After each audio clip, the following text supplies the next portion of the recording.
guess there's no time like the present to just hit the button and start recording. Welcome back to the channel. Thanks for stopping by from RCAWD Customs.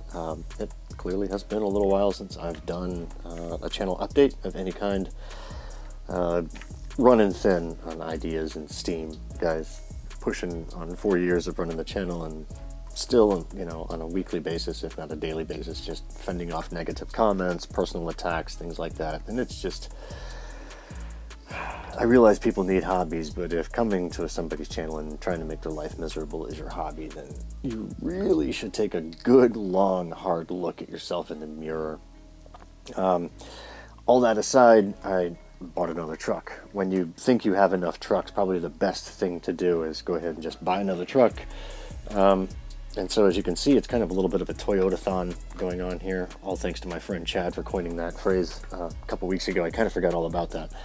Tacoma, FJ, Gen 2, and of course the Land Cruiser sitting over here. Anyway, back to this. Got this from my buddy Nick. You know the Albin 1, or Albin designed chassis 1 and chassis 2.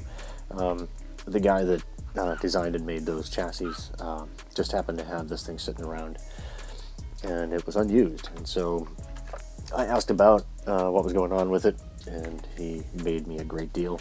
And so I believe this is the WT Micro FJ. Of course, it's 3D resin printed. He hadn't put the roof on it. I did the windows, and of course the bed was cracked back here, so just a little bit of gluing, some detailing, and so on and so forth. I got some plastic thrown in the windows. And then just real quickly here, I don't want to really spend too much time on the details, I guess, but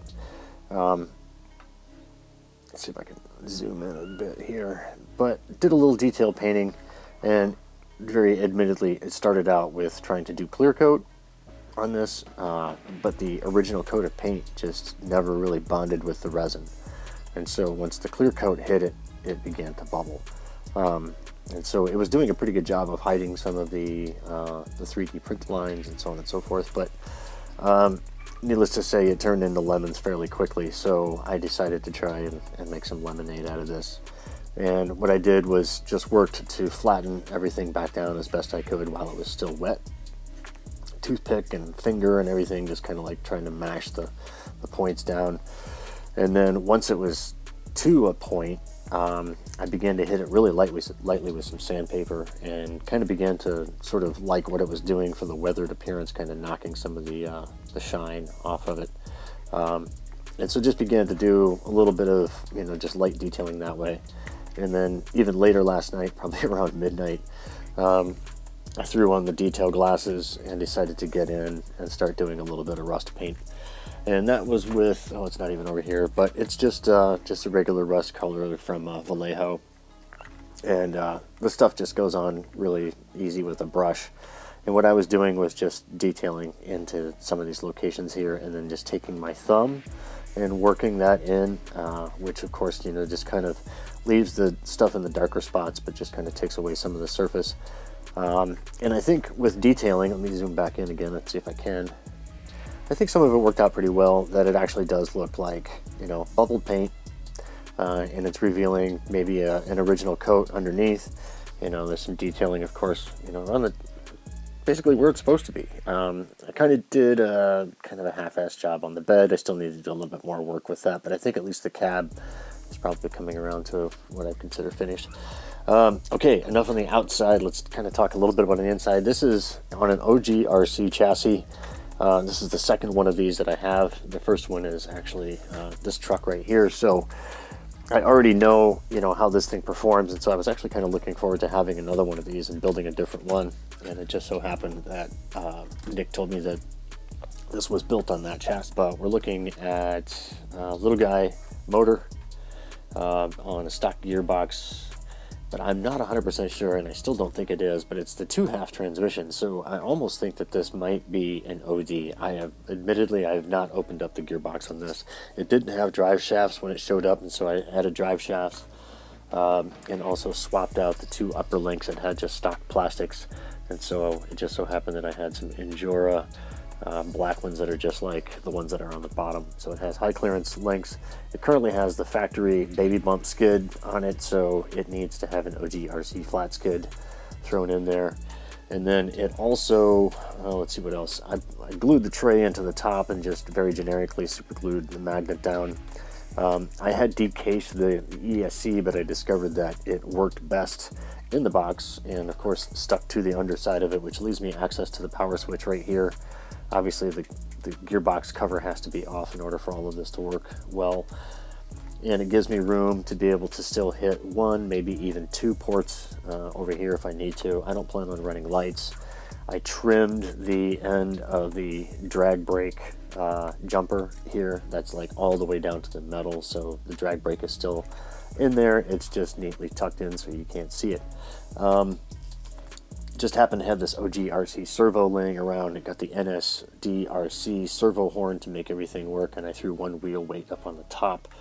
And I've got my RC all-wheel drive brass. I think there's a 21 gram or some crazy thing like that. Basically both axles now clock in at around 33 grams a piece.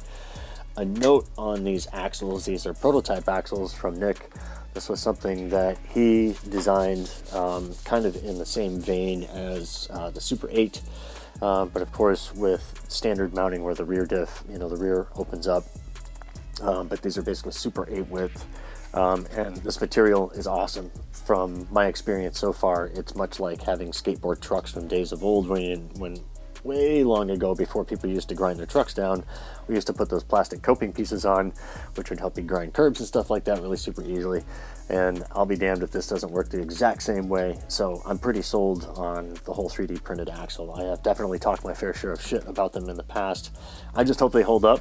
If they do, great. I found myself another new thing that I like a lot. And so anyway, this also showed up with the grippers on a set of the torque beadlocks. I kind of felt like the pizza cutters wanted to be on this rig and just looked a little more native. And of course it really kind of set this thing off a little bit too. I love these wheels, there's no doubt about it. They're a gorgeous set of wheels, really like the tires. And this is heavy enough too that I think it was kind of overpowering the factory foams in these, which I'm a big factory foam guy. I kind of like to just customize stuff the way it is. I'm not a big flub person, never run inserts, probably never will unless somebody sends them to me for free. Anyway, I put that setup on there, and once they were on here, I knew that was how that was going to go. What else can I talk about? I have an interior, which is right here. It will probably fit. It's a little narrower than the whole setup itself, but that doesn't really bother me too much. Just merely being able to get something in there to, driver, passenger, whatever, something to look a little bit better than just looking in at an empty cab. Brushless, probably. Right now it runs awesome on the little guy 66 turn. It's a pretty smooth, very quiet brushed motor.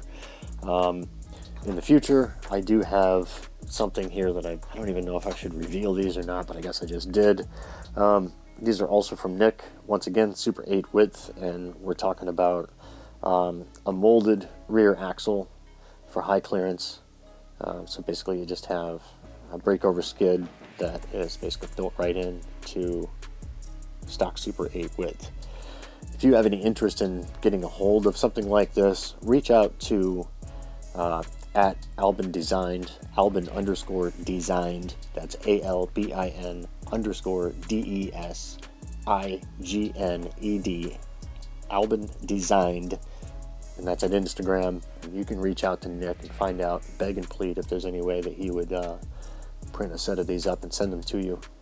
I didn't have to beg too hard. I've been buying stuff from the guy for a little over a year now. He and I very thankfully have developed an awesome working relationship. I really appreciate that Nick is a very kind individual and very open and very receptive to selling me all of his stuff, because he gets rigs pretty much close to where he thinks that they're awesome, and then he's always happy to see me get a hold of them and kind of finish them off and make them what they are, and I couldn't be happier. I love this thing. It is kind of one of the trucks that was missing in this collection. I've got a Gen 3 Tacoma, I've got a couple of older Gen 2s. I do need to find a Hilux body that is this scale. The 24 scale, true 24 scale Hilux kind of still eludes. I have an older, like 128, 127. It might even be smaller than that. but I had it mounted on a Mini Z platform, and it just looks goofy on the SCX24. And so this is pretty believable, and I actually kind of like this truck a lot. So I'm looking forward to running it more. Like I said, it's probably going to get brushless. What else could I say? Yeah, that's about that. I'm having fun with this thing. Absolutely enjoying the fact that I got the green mod. I guess that's about it. I mean, I don't even know. I could probably try and keep on rambling on. If you want to know a little bit more about my weathering techniques, I think just to recap this, just like I said, this had a coat of paint on it from Nick, and I hit it with matte clear, and apparently it just reacted with it immediately, much to my surprise and nightmarish reaction, of course. And so I kind of went into emergency mode, just sort of dealing with it as I could, kind of just a little bit of just disaster control. And I think what I ended up with was, I wouldn't call it necessarily a believable paint job by any means, but it certainly looks like something that's a little better than what it was. It was very three-dimensional when this all happened, so now that I've knocked it down and sanded some of this down, it looks a little better. So that's that. Thanks for listening to me talk about this thing for almost 12 minutes now. Please feel free to leave a nice comment. You can leave hateful comments if you want, and, you know, attack my age, my channel, my whatever, my depth of knowledge in this hobby. Feel free, whatever makes you happy. I'm the one that owns the block button on this channel. See you later. Thanks for watching. Talk to you guys later.